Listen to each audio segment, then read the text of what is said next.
The library was meant to be a sanctuary of silence, but on that particular Friday, it was shattered by the echo of cruel, mocking laughter. 3 senior boys, the notorious kings of Crestwood High, had cornered Miss Laura Bennett, the new English teacher, against the towering bookshelves. The scent of old paper and leather seemed to choke the air. One of them, Cole, a hulking figure with a sneer permanently etched on his face, seized her wrist. Another, Mason, lanky and quick, blocked her escape. At the helm was Ryan Carter, the charismatic yet ruthless captain of the basketball team, his eyes glinting with malicious amusement as he leaned in close. "You're new here, huh, Miss Bennett?" he drawled, his voice laced with condescension. "Let's see how long you last before you pack your bags and run, just like the last one." The camera focused on Miss Bennett's trembling hands, her knuckles white as she clutched her books. The leather-bound volumes slipped from her grasp, tumbling to the floor with a soft thud. But then, something shifted in her gaze. She looked up, her eyes meeting Ryan's, and the fear that had flickered within them vanished, replaced by a calm, chilling fire. It was a look that promised retribution. In that instant, viewers heard her whisper, her voice soft yet firm. "You boys just made the biggest mistake of your lives." Laura Bennett had always felt that teaching was her true calling. After years of teaching in a small, quiet town, she'd finally landed a position at Crestwood High, a larger school with the promise of better resources and a more diverse student body. But she was blissfully unaware that she was stepping into a viper's nest, a place where fear reigned supreme and respect was a forgotten virtue. From the moment she walked into her first class, she could feel the palpable tension in the air. Students exchanged furtive glances and whispered names she didn't yet know.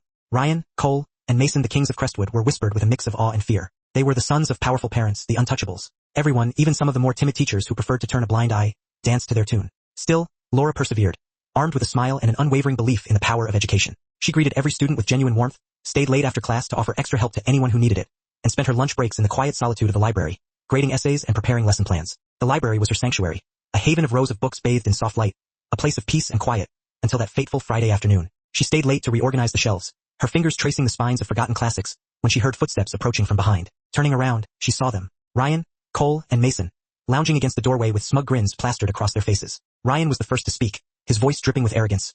"So, Miss Bennett, you think you can change this place? You think rules matter here?" Laura's heart pounded in her chest, but she maintained her composure.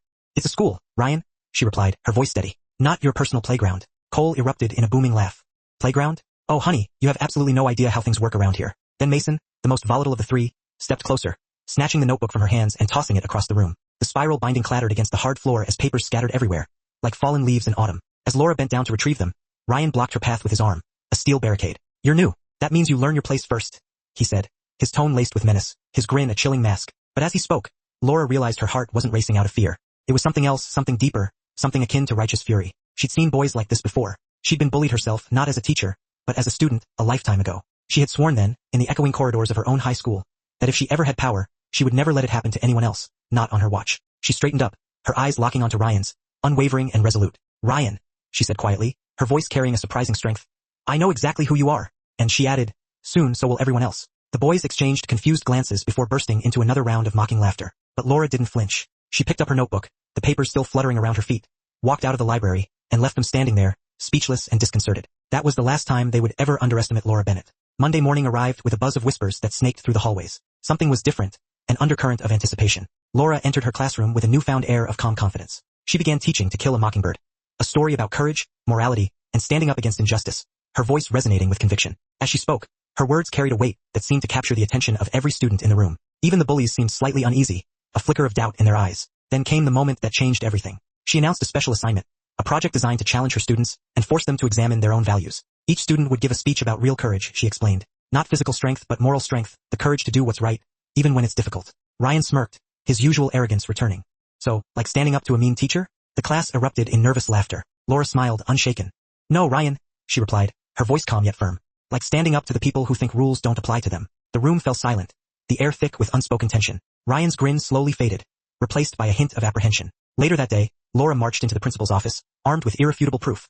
The security footage from the library, capturing the verbal threats and intimidation. But she didn't stop there. She had quietly documented a pattern of behavior, a carefully compiled record of the boys' transgressions. She sent anonymous copies of the evidence, along with a detailed letter outlining the school's systemic problem, to the school board and even the local newspaper, blowing the lid off the carefully concealed culture of fear. By Tuesday, the entire school was buzzing with the news. The untouchable Ryan Carter and his friends were suspended pending a full investigation.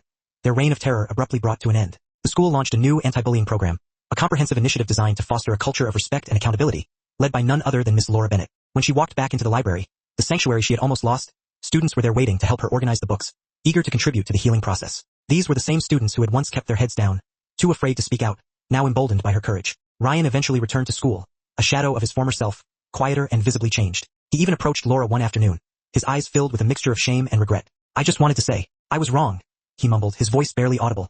You didn't deserve that. Laura looked at him, her gaze steady and compassionate. Apologies don't erase the past, Ryan, she said gently. But learning from it, that does. He nodded, humbled by her words, and walked away, hopefully on a path towards redemption. Months later, Crestwood High was a transformed place. The laughter in the halls was lighter, filled with genuine joy, not cruel mockery. Laura's English class became the most popular in the school, not because it was easy, but because she made her students believe in the power of decency, in the importance of standing up for what's right. As the camera fades on Laura, shelving books in the quiet library, the soft glow of the afternoon sun streaming through the windows, her voice narrates softly, carrying a message of hope and resilience. You don't fight bullies by becoming one yourself. You fight them by showing them what real strength looks like. Calm, steady, and unbreakable. And that's how one teacher turned fear into respect and silence into courage. If Miss Bennett's story inspired you today, don't forget to hit that subscribe button and join our growing family here at SH Stories, where every story reminds us that strength often comes from the quietest hearts.